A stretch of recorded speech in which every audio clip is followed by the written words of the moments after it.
we don't actually we don't remember the names of the lads that charged up Sword Beach and took out individual bunkers, because we understand, I think, quite a sophisticated understanding that actually D-Day is the product of an astonishing effort by photo reconnaissance Spitfires flying at virtually treetop height up and down these beaches, getting and the inland areas, building an extraordinarily super accurate picture of what would wait for these men when they land on the beaches.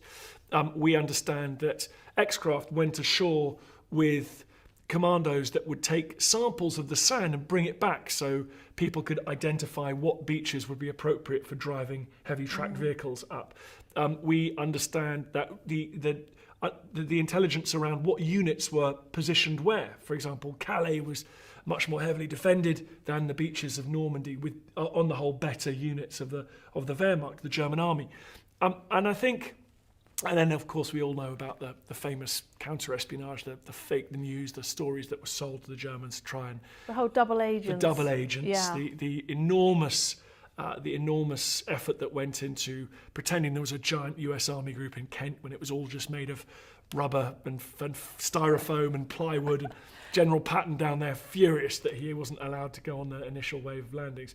So I think something like D-Day is an area where we are correct to actually spend more time, I think, talking about planning and intelligence than we are about the bravery of the lads who go over the top. But another area that's true, I think, is the huge successes of late 1918 from August onwards. My impression is that it's the intelligence picture, it's the working out where to attack, where individual.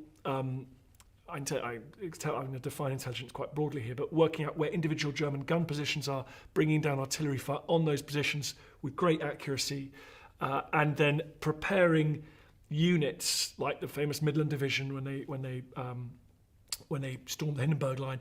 They knew exactly what to expect in terms of what was coming, landmarks, defences, and obviously nothing was ever perfect, but that preparation is so important. And then you can put those brave, incredibly gung-ho and fantastically capable young soldiers with their NCOs into those situations, and they'll perform well. And you give them equipment like a Lewis gun or a flamethrower or rifle grenades that weren't available before in 1914 to 16, say. So I think it's a bit long answer, but I think intelligence fits into that as we start to have an appreciation of what really moves the dial on the battlefield. And when you look at all of that, do you have